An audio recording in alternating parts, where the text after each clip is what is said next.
So yeah, Multiply. I think most of you know who we are, but in case you don't, we are an AI company now that is quite long in the tooth for AI companies. We're 10 years old. The AI originally was kind of riding the original wave of AlphaGo, the kind of technology that revolution that we saw coming as part of that. But what was really challenging at the time was that although there were chatbots, although there were sort of decision tree approaches, there wasn't really the capabilities to do what we wanted to do, which was essentially put a human financial advisor into a digital format. And a lot of you obviously will have been here because you're excited about the future, you've read about LLMs, you've played around with ChatGPT or Gemini.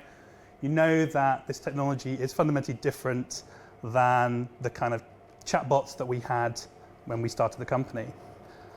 But as we'll get on to, there are some real challenges with actually delivering this in a regulated industry. I mean, the challenge is delivering it in non-regulated industries, but an industry where in our case is finance, but this goes for the legal industry and it also goes for the healthcare industry, where there are really serious consequences if you get it wrong. In finance, people can go to prison if you get it wrong. It's that serious. And although it doesn't happen very often, this is a real threat that senior people looking to deploy this technology actually face. So something that we've been thinking over the last couple of years, ever since this technology burst onto the scene, is how do you actually put it out there in a way that doesn't make your compliance officer have some sort of panic attack by trying to understand the risks.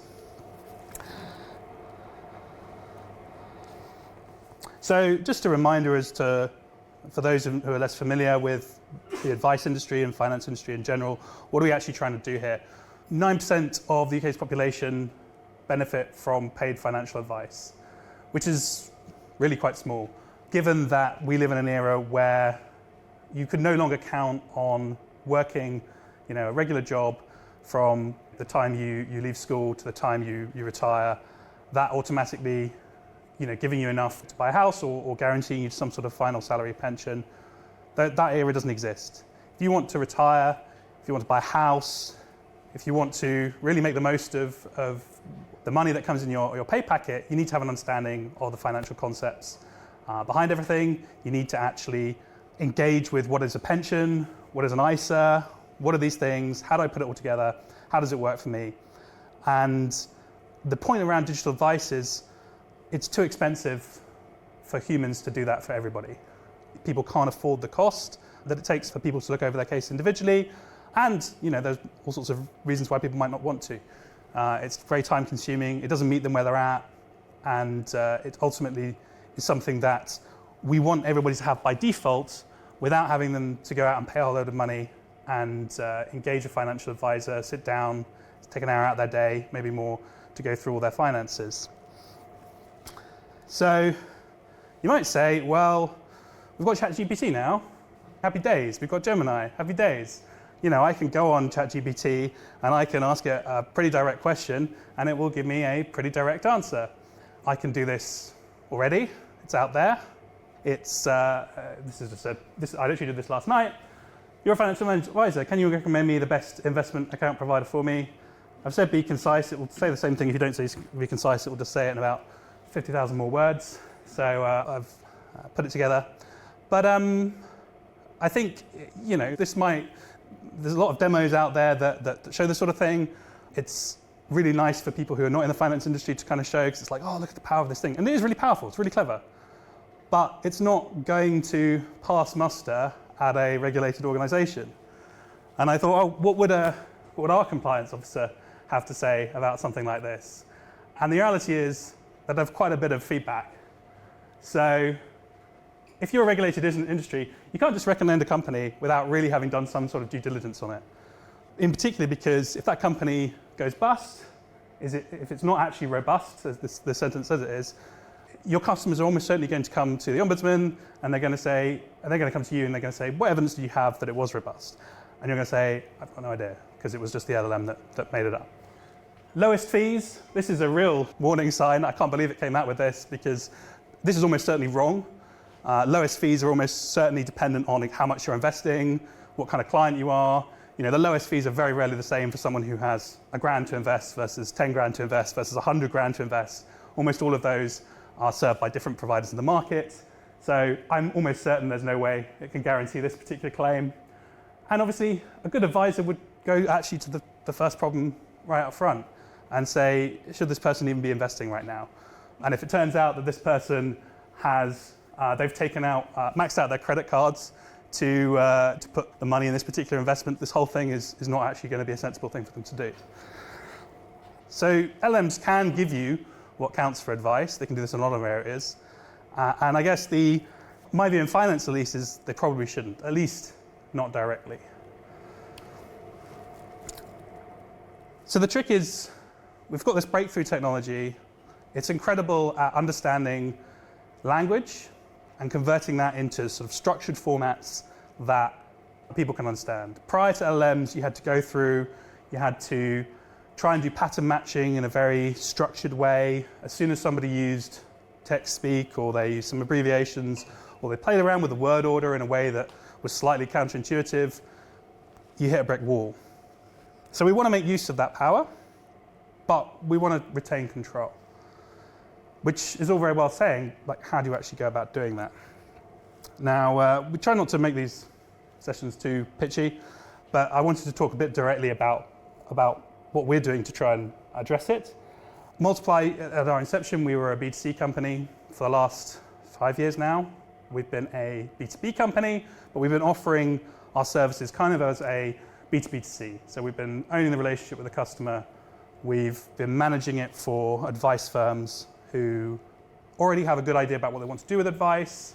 We're essentially turbocharging their existing processes, enabling them to offer the service to more people.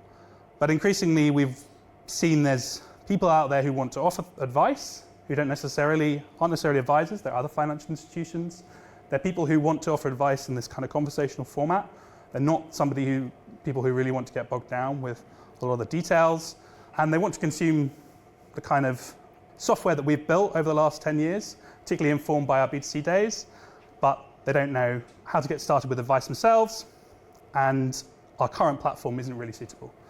So we've been doing a lot of thinking, and we've kind of put into practice a lot of the things that we've been talking about in these presentations for the last year and a half or so, and built an API platform that actually delivers advice directly to people, and importantly, delivers it in a conversation. And it's that conversational element that makes the advice more human that I wanted to kind of talk to you a bit in today.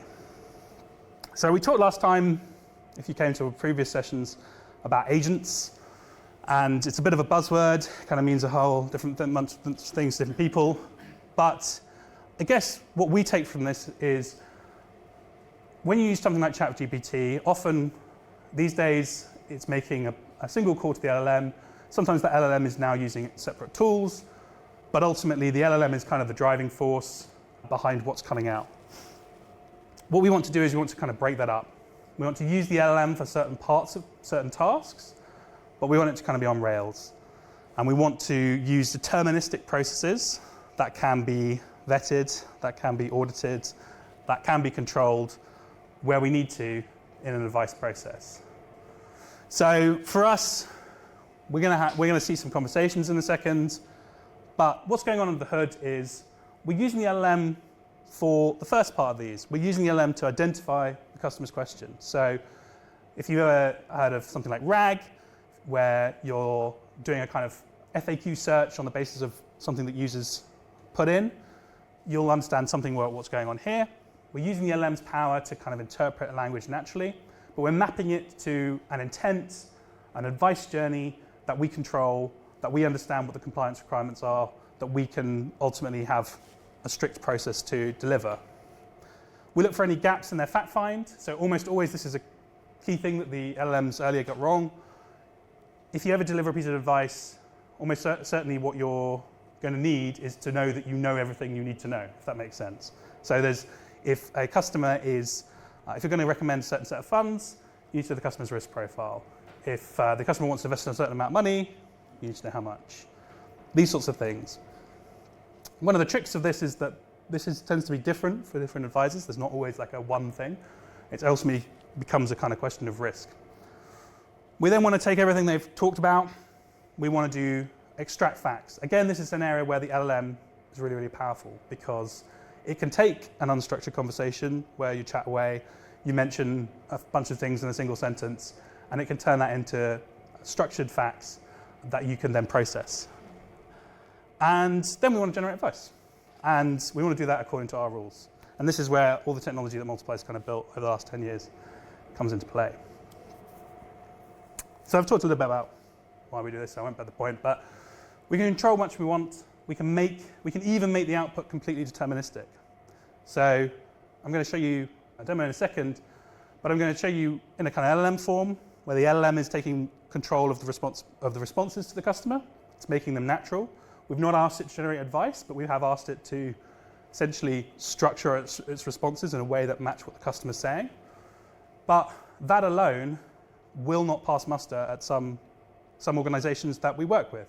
They have compliance departments where the compliance departments wants you to provide them with a list. What are all the things this thing can say? And can I tick and cross each of those things? Which is fundamentally impossible unless you commit to making everything completely deterministic. And yeah, this is really built by experience. And I guess I come to this from the point of view of someone who's very much on the tech side, came into this kind of wide-eyed, wanting to make advice as accessible as possible. And I'm not going to say I've been kind of weighed down by 10 years in the industry, but I certainly, I think, understand a little bit more around what regulatory departments are actually asking for. But the key point is, we're not just building a unstructured decision tree. We still have something that uses the LLMs to meet the customer where they are and actually respond to what they actually want to know. So,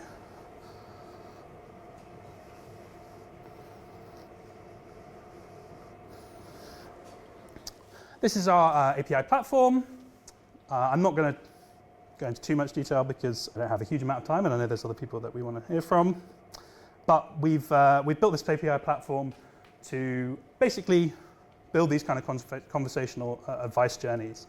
Under the hood, this is all powered by API calls that we're expecting to be served up to a third party, but we built this dashboard to show it off, but also to allow those third parties to test in a really easy manner. And let's have a look at how those steps actually get put into practice when I ask a question. And I hope, let's say I have, I don't know, some questions about inheritance. Oops. Let's actually show it in the chat form. Okay, so we've got our kind of thinking step here, and you can see the first step, we're trying to classify the user's intent. Now, those intents are things that we have structured journeys about. They cover different things from paying off debt, emergency fund, retirement savings, investing money. This is kind of a simple example I've put together just for this demo. Our actual kind of journeys are a bit more complicated than this, but it's purely to give you a kind of idea. So these journeys ultimately have an advice engine process behind the hood. They have some structured information that's required, and I've put some really simple information here, which is for this journey around investing money, we need an attitude to risk for the customer, and we need an amount of money to invest. So you can see here, we've gone through the first step. We haven't actually classified the intent. They've mentioned inheritance. They haven't really said what they want to do. There could be a whole bunch of things you want to do with inheritance. Let's say, I don't know, I'm looking to invest the money. Again, hopefully Gemini servers are behaving themselves this morning. I know there's some excitement getting ready for Gemini 3. So here, this is again the kind of agentic process we're going through for each of these conversations. We've now identified the intent. Okay, this is an investing money process. We're going to go through that journey. We've looked at existing customer facts available, and it turns out this customer that I've set up I've given it a very, very simple structure. So when we're managing our B2B clients, we often have a very structured fact find. We have a lot of questions we ask the user. We hit them with an awful lot of information. The key point about these kind of conversational interfaces is we can't guarantee that. We think that clients will come from various different providers with some information. You know, you might know their savings. You might have done their attitude to risk. If you're lucky, you might have date of birth and things like that. But the chances are the fact find is going to be woefully incomplete. You're only going to have a patchwork of things. So we need to react to what's actually there. So in this case, we know very little about this customer other than they've got a basic attitude to risk. And so in our thinking process, we've identified that. We've looked at any facts that can be extracted from the conversation. We're missing this fact about amount to invest. They haven't mentioned how much they invest. Let's say, I don't know, about 10K. And we'll let that run a second.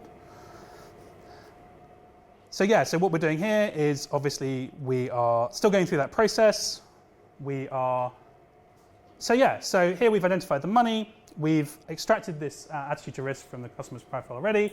We've found the amount to invest. They've said 10K. We've passed that at £10,000.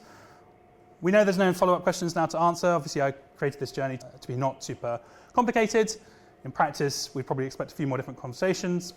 And we've ultimately generated advice. That's great. I have everything I need to make your recommendation.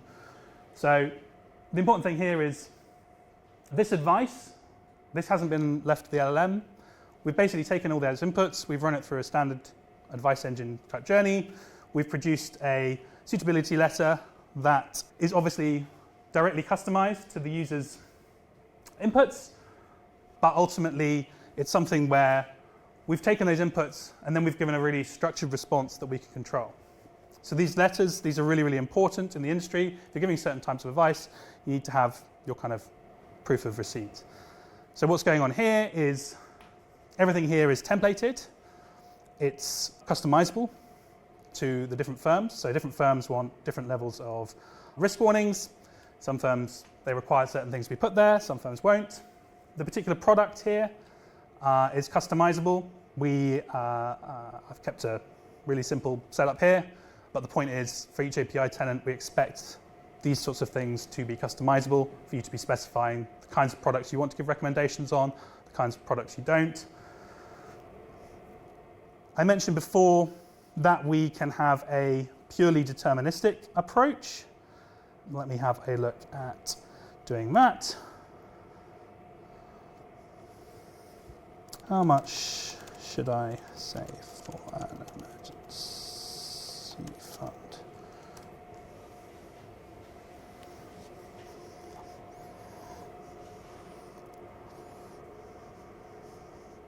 So here, the response obviously kind of makes sense in context, but this is completely templated, okay? This is not using the LLM at all to respond. We haven't let the LLM have any control over the content that's come out.